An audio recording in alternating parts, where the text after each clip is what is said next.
이 시간에는 내 삶에 대한 새로운 시각 그리고 실천이라는 제목으로 함께 말씀을 상고해 보고자 합니다.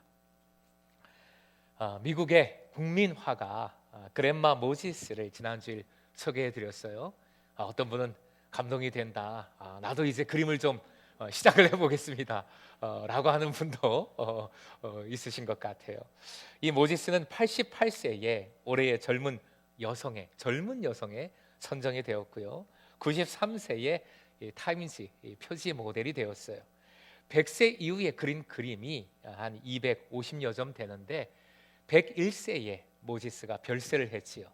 끝까지 이 붓을 놓지 않은 셈이지요. 모지스 할머니 평범한 삶의 행복을 그리다의 저자 이소영 작가가 이 모지스 할머니가 남긴 아주 멋진 말을 책에서 소개하고 있는 것을 읽었습니다. 여러분께도 소개를 해드릴게요. 같이 읽어보겠습니다. 시작. 진정한 탐험의 여정은 새로운 경치를 찾는 데 있는 것이 아니라 새로운 시각으로 보는 데에 있다. 새로운 경치를 찾는 것이 아니라 그 경치를 새로운 시각으로 바라보는 데 있다라고 하고 있어요. 시편 71편을 고백한 시편 기사가 바로 이런 사람이지요. 새로운 시각으로 자신의 삶을 바라보고 있습니다. 초긍정의 마인드를 가진 분이어서 이런 어려운 상황 속에서도 새로운 시각을 가지고 있는가? 아니지요. 아니면 실은 이런 고통은 겪고 있지만 뭐 땅 부자나 주식 부자여서 이렇게 새로운 시각을 가지고 있는가? 소망을 이야기하는가? 아니지요. 극심한 큰 환난 속에서 고통을 받고 있는 연로한 백발 노인일 뿐입니다. 가난한 노인일 뿐이에요. 그런데 이분이 새로운 시각을 가지고 있습니다. 소망을 품고 있습니다. 말씀드렸습니다. 하나님께 뿌리를 둔 소망이기 때문에 새로운 시각으로 바라볼 수 있게 된 것이지요. 14절 말씀 한 번 더 같이 읽겠습니다. 14절이요. 나는 내 희망을 언제나 주님께만 두고 주님을 더욱더 찬양하렵니다. 내 희망을, 내 소망을 언제나 주님께만 두고 있기에 하나님께 뿌리를 둔 소망으로 바라보기에 다르게 바라보는 겁니다. 새롭게 바라보는 겁니다. 그래서 이분의 이 모습을 믿음이지요. 그러나 다시의 믿음, 역설의 믿음이라고 표현할 수 있겠습니다. 시편 기자는 외치는 것이지요. 모든 고난의 상황을 내가 힘들다, 그러나 인정한다. 하지만 나는 희망한다. 왜냐하면 하나님께서 의로우시니까, 의로우신 하나님을 내가 믿으니까, 그래서 소망한다 라고 외치고 있는 것이지요. 그러나 다시의 믿음, 역설의 믿음입니다. 화면에 계속 띄워주시면 됩니다. 네, 그 다음 거 띄워주시오. 그러나 다시의 믿음, 역설의 신앙이에요. 자, 이 역설의 신앙 이렇게 정리를 해봤습니다. 화면 보시고 읽겠습니다. 그 다음 띄워주시죠. 같이 읽습니다. 자, 시작. 역설의 믿음이란 보이는 상황을 보이지 않고 보이지 않는 하나님을 보는 것이다. 다른 어떤 것에도 소망을 두지 않고 오직 하나님께 소망을 두는 것이다. 역설의 믿음, 그러나 다시의 믿음입니다. 이 믿음은 관념이나 추상이 아닙니다. 행동입니다. 행동으로 나타납니다. 시각을 새롭게 가지면 마음도 달라지고 태도도 달라지고 행동이 달라질 수밖에 없습니다. 역설의 믿음이 어떤 행동으로 나타나는지 이 시편 기사가 잘 보여줍니다. 이렇게 묵상을 해보고자 합니다. 첫 번째 행동 하여 보시고 읽지요. 시작. 첫째, 역설의 믿음은 전한다. 전함의 행동으로 나타나요. 15절 말씀으로 가보죠. 15절 읽어드립니다. 내가 비록 그 뜻을 다 헤아리지는 못합니다. 그러나 다시의 믿음이에요. 역설의 믿음이에요. 계속 읽겠습니다. 그러나 주님의 의로우심을 압니다. 그 의로우심을 내 입으로 전하렵니다. 주님께서 이루신 구원의 행정을 종일 알리렵니다. 역설의 믿음을 가지고 전하는 행동을 하겠다 라고 결단하고 있는 것이지요. 동네에 우리 교회 가까운 곳에 꽈배기집이 새롭게 생겼어요. 꽈배기집. 꽈배기집을 그냥 지나칠 수는 없습니다. 지나가다가 차를 세우고, 저는 이제 차를 운전하고 있었으니까 이제 아내가 사오기로 하고 이제 갔다 오는데, 그 차에 타는데 빈손이더라고요. 얘기를 들어보니까 3개에 4,000원이래요. 놀라시네요. 놀라시네요. 3개에 4,000원. 좀 비싸죠. 네, 비싸잖아요. 그래서 비싸서 본인이 안 샀다, 못 샀다, 그래서 빈손으로 왔다 하는 거예요. 제가 그 얘기를 듣고 생각을 했습니다. 아내는 꽈배기에 대해서 진심이 아니로구나. 아내는 나만큼 꽈배기에 대해서 절실하지 않구나. 새로 생겼으면 비싸도 한 번은 사 먹어야 되는 거 아니에요? 맛있나 맛없나 확인을 해봐야 되는 거 아니에요? 저는 그런 마음인데 절실하지 않구나 라는 것을 느꼈지요. 절실하면, 비싸도 그게 꼭 필요하면 그 값어치를 내고 사는 거지요. 그렇죠? 만약 제가 그냥 가정상 꽈배기가 어떤 명약이어서 그거 먹지 않으면 제가 죽어요. 그러면 4,000원이 아니라 4,000만 원이라도 아내는 아마 그 4,000만 원 어디 땡겨와서라도 그거 살걸요. 그죠? 절실하면 여러분에 대한, 우리에 대한 하나님의 절실함이 있어요. 하나님께서는 사실 우리가 뭐가 필요하겠어요? 우리가 뭐가 그렇게 대단해요? 그런데 우리에 대해서, 여러분에 대해서 하나님은 진심이세요. 그래서 하나님께서는 그 어떤 값을 치러서라도 내가 너를 내 것으로 삼아. 그게 구원이지요. 예수 그리스도의 십자가의 보혈로 예수 그리스도의 독생자를 내어주신 거지요. 그 핏값으로, 그 어마어마한 값으로 우리를 사신 거예요. 그것이 하나님의 의로우심입니다. 우리가 그럴 만한 가치가 없는데, 내가 보기에도 내가 너무 부족한데, 아무런 조건, 아무런 상관이 없어요. 예수님 핏값으로, 그 값어치로 우리를 구원해 주신 것, 그것이 하나님의 의로우심입니다. 시편 기자는 그 의로우심을, 다른 건 몰라도 그 의로우심만은 확실하게 붙들고 있어요. 그 의로우심을 붙들고 있기에 다르게 행동합니다. 이 문제의 상황 속에서 보통 어떻게 행동하겠어요? 이 문제를 어떻게 이겨내지? 어떻게 해서 이 문제를 좀 해결하지? 그렇게 행동하지 않겠습니까? 보통 문제에 터한, 그 상황에 터한 행동을 하기 마련입니다. 그런데 이 시편 기자는 하나님의 터한 행동으로 바로 나아가고 있어요. 문제에 터한 행동이 아니라, 상황에 터한 행동이 아니라 하나님의 터한 행동, 의로우신 하나님을 믿기에 그 하나님의 터한 행동으로 나아가고 있습니다. 그 행동이 뭡니까? 전하는 겁니다. 전함으로. 그래서 내가 전하겠습니다 라고 외치고 있는 것이지요. 따라해 주시기 바랍니다. 의로우신 하나님께 터한 행동.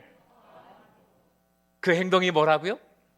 그렇습니다. 따라해 주십시오. 역설의 믿음은 전한다.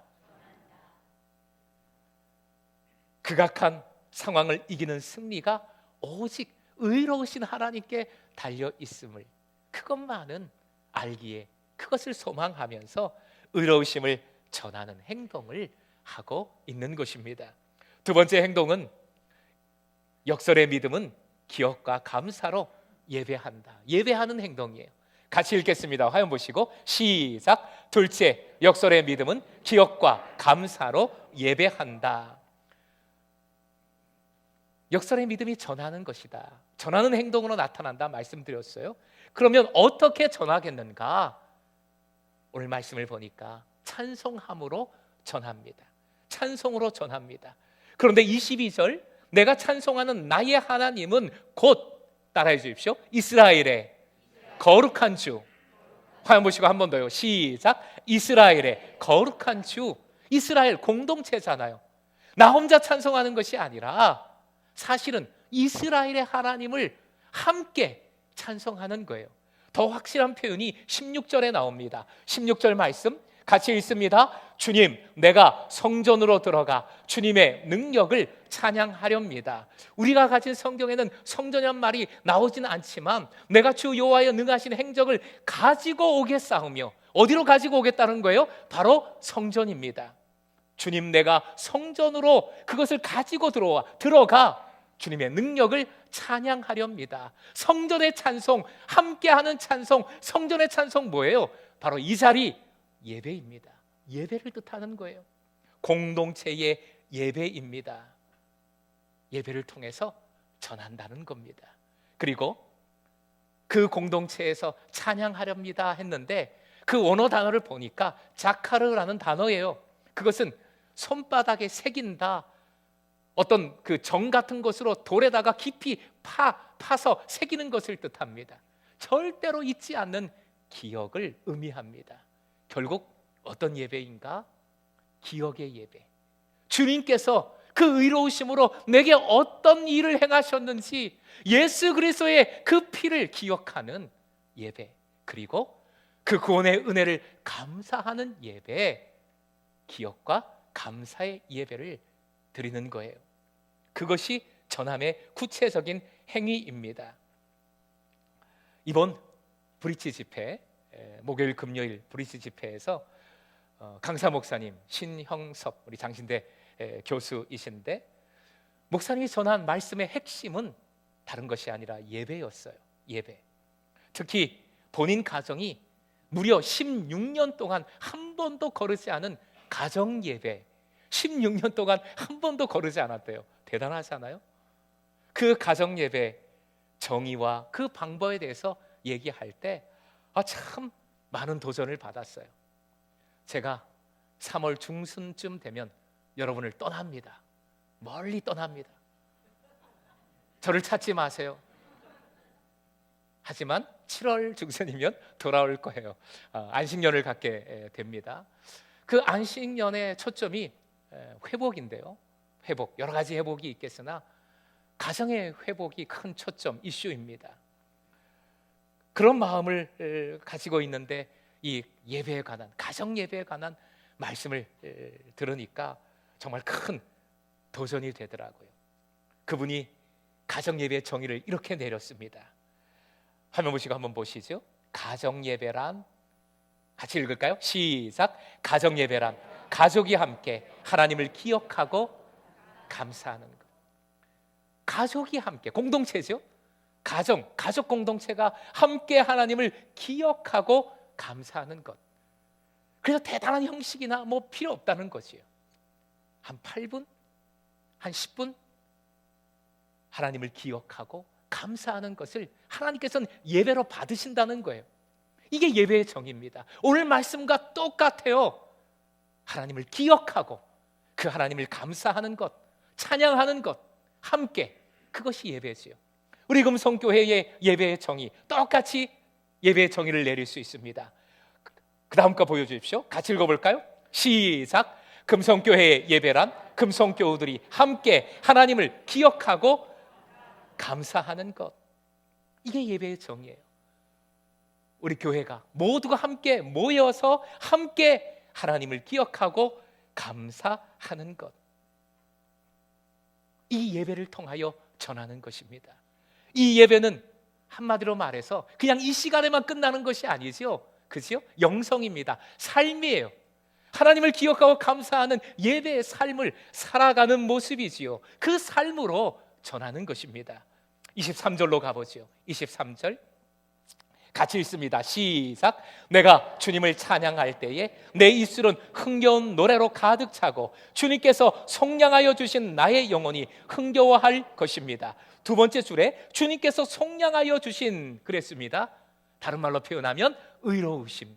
그죠? 의로우신 하나님, 하나님의 의로우심, 구원, 은혜입니다. 그것을 기억하고 찬양하고 감사하는 것이 예배인데 계속 이런 고백이 시편 71편에 반복되고 있어요. 자, 그런데 질문을 하나 드립니다. 내가 주님을 찬양할 때 내 입술은 흥겨운 노래로 가득 차고 주님께서 속량하여 주신 나의 영혼이 흥겨워할 것입니다. 그랬습니다. 질문을 드립니다. 기뻐서 찬양하고 있습니까? 예, 아멘 그랬고 아니요도 있고, 예, 이 말씀 그대로 한번 보시면 기뻐서, 이 표현으로 하면 흥에 겨워서 찬양하고 있습니까? 그런 것 같지요. 그렇죠. 그러나 정확하게 표현해야 됩니다. 정확하게 구분해 보십시다. 내가 주님을 찬양할 때 기쁜 거예요. 그죠? 이게 중요해요.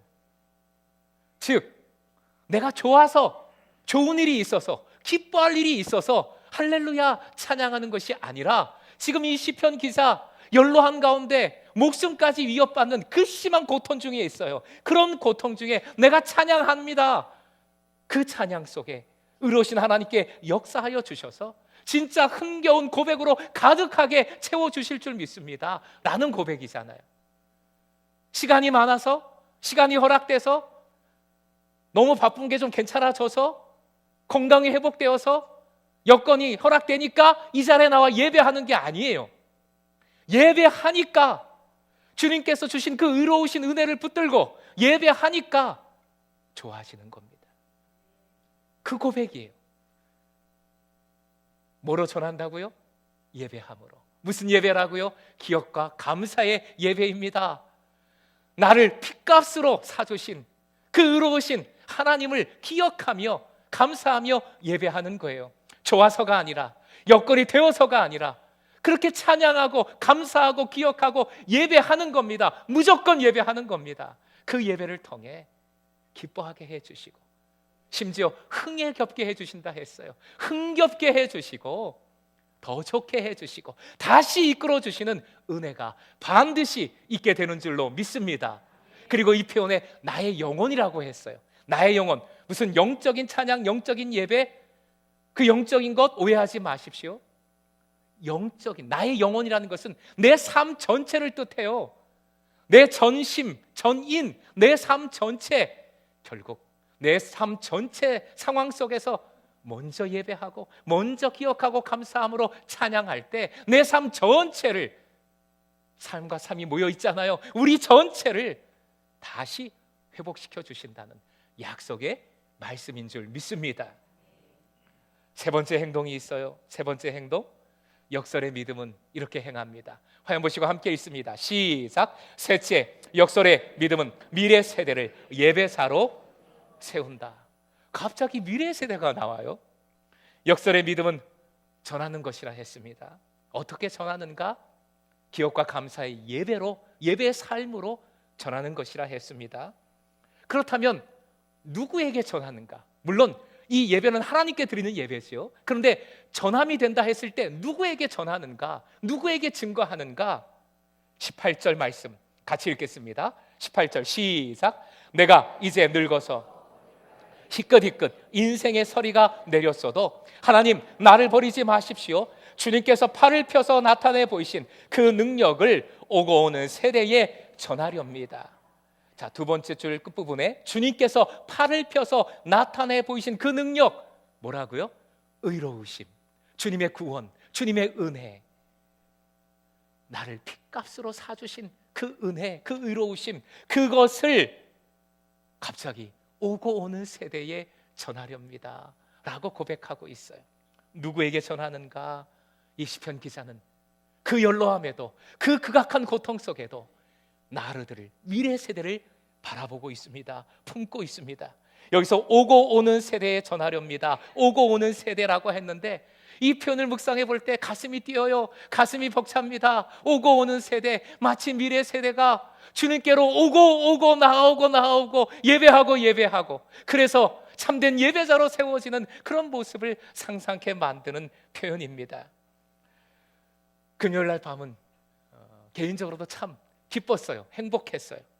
언덕 위에서 그 밤에, 보통 깜깜한데 그냥 조용한데 언덕 위에서 브릿지가 말씀 부흥회더라고요. 말씀 부흥회를 하고 있었고, 또 교육관에서는 우리 BTS 청소년들이 저녁 식사하는 걸 보니까 제가 우연치 않게 가봤는데, 들어보셨습니까? 스테이크 덮밥, 아니 교회 수련회에서 어떻게 스테이크 덮밥을 만들어서 대접을 할까요?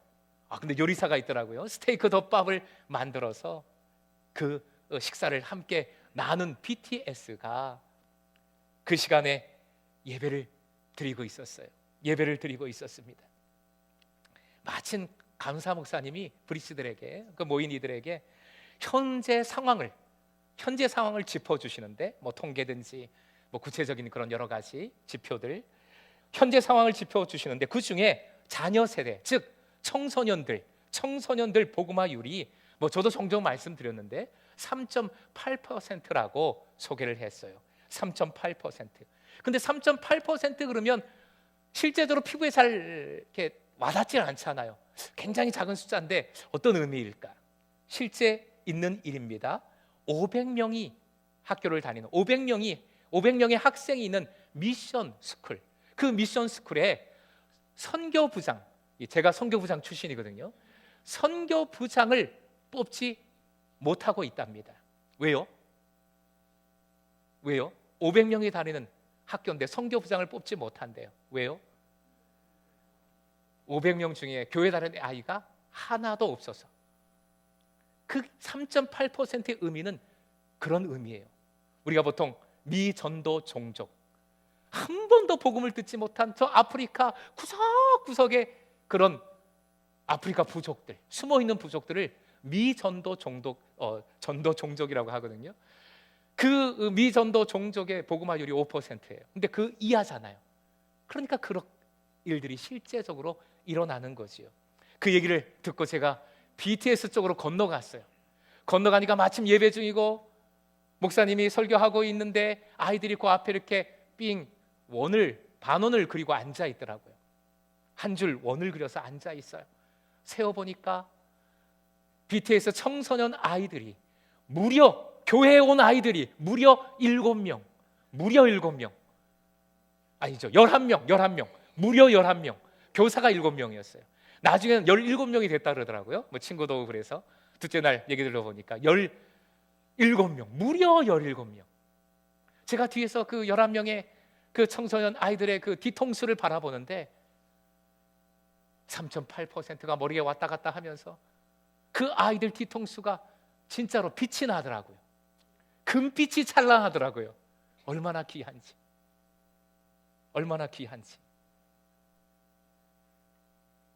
너무 좋아서 제가 하지 말았어야 할 행동을 한 거죠. 그 다음 날에 어떤 BTS 아이를 만나서 제가 여러분들께 하지 말라 그랬는데 제가 했어요. 가서 인사를 했어요. 이름을 물어봤어요. 하지 말았어야 되는데, 야, 너 김 누구지? 그랬더니 그 아이가 내도 아니고 얘도 아니고 그 중간에 내도 아니고 얘도 아니고 들릴 듯 맡듯한 소리 하고선 그리고 바로 고개를 돌리더라고요. 뭐 더 말을 못 하겠더라고요. 아차 싶었어요. 자, 아이들이 인사를 안 하실 때 그렇게 뭔가 친절하게 좀 뭔가 이렇게 다가가고 뭘 좀 이렇게 주고 얘기를 했는데 굉장히 퉁명스럽고 인상 쓰고 뭔가 들릴 듯 맡은 얘기를 하지 않을 때 제가 상처를 좀 입었지만 상처받지 마세요.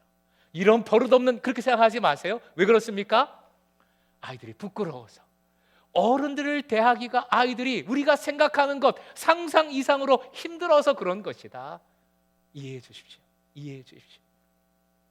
금덩어리들입니다. 뭘 어떻게 하든 금덩어리들이에요. 이해해 주십시오. 요즘 옛날에 비해서 얼마나 잘 사는가, 우리가 그런 얘기 많이 하잖아요. 뭐 지금 이렇게 어려운 상황들이 있지만 얼마나 잘 사는가, 사라졌는가. 그런데 실제 지표들을 보면 윗세대보다 브릿지 세대가 실제적으로 훨씬 더 어렵게 살고 있습니다. 놀랐어요. 실제적으로 훨씬 더 어렵게 살고 있습니다. 자녀들이 이렇게 힘든데, 이렇게 어려운데, 지금 이 시편 기자는 본인이 연로한 가운데 고난 중에 있잖아요. 내가 이런 어려운 속에 있으니 9988 장수하리라, 주님 저에게만 은혜 주세요 라고 하고 있는 것이 아니라, 나보다 더 어려울 수 있는 내 자녀들, 나보다 더 힘들 수 있는, 그러나 반드시 주님의 의로우심을 알고 예수님 만나야 할 그 자녀들, 바라보면서 오고 오는 세대에게 제가 이 예배로, 예배의 삶으로 주님을 증거하겠습니다 라고 고백을 하고 있는 것이지요. 그것도 다시 한번 말씀드립니다. 뭐 가르치고 훈계하고 그런 것이 아니라, 라떼는 말이야 그게 아니라 기억과 감사의 예배로, 기쁨의 찬송으로 미래 세대를 품고 있는 것이지요. 자, 이러한 실천, 역전의 믿음을 실천할 때 어떤 일이 일어날까요? 어떤 일이 일어날까요? 21절로 가봅니다. 21절 같이 읽겠습니다. 21절이요. 시작. 주님께서는 나를 전보다 더 잘되게 해주시며 나를 다시 위로해 주실 줄을 믿습니다.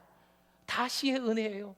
더 잘되게 해주시고, 그리고 마지막에 위로해 주실 줄 믿습니다. 원어를 보니까 숨통이 트이다라는 뜻이에요.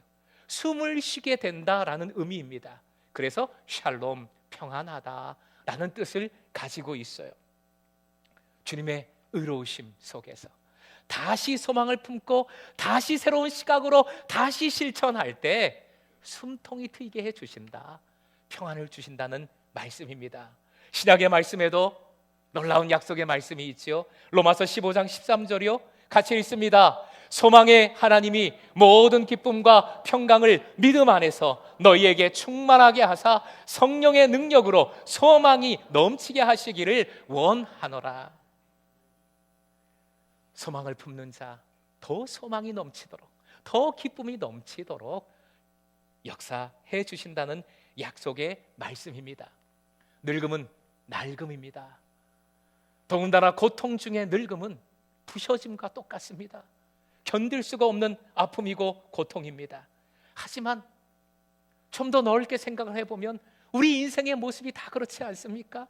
늙던 젊던 사실은 다 우리가 그런 인생을 살아가고 있지 않습니까? 그런 삶 속에서 소망을 품으십시다. 먼저 주님께 뿌리를 둔 소망을 품으십시다. 따라해 주십시오. 주님께 뿌리를 둔 소망. 화면 보시고 한 번 더요. 시작. 주님께 뿌리를 둔 소망. 내 삶이 왜 이렇지? 이 삶 확 바꿔줬으면 좋겠다. 이거 어떻게 좀 확 바꿀 수 없나? 뒤집을 수 없나? 내 삶 좀 다른 길이 없었나?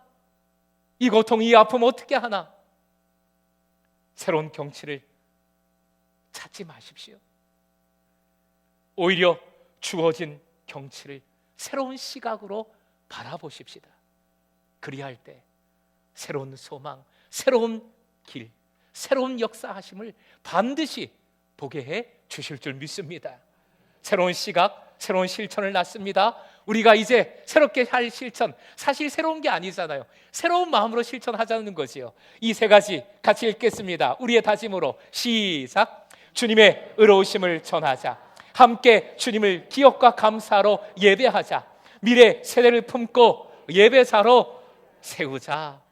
이 실천을 함께 이루어갈 때 우리 한 사람 한 사람 흥에 겨운 삶, 기쁨의 삶 살아가게 해 주실 줄 믿습니다.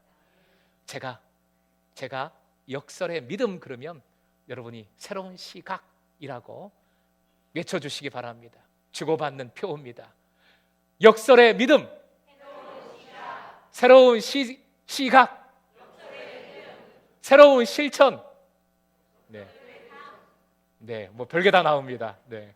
근데 대단하네요. 네. 9시 때는 안 나오는데 11시 예배 때는 잘 나와요. 예, 새로운 실천은 그러면 역시 역설의 믿음. 새로운 실천, 역설의 믿음, 새로운 실천.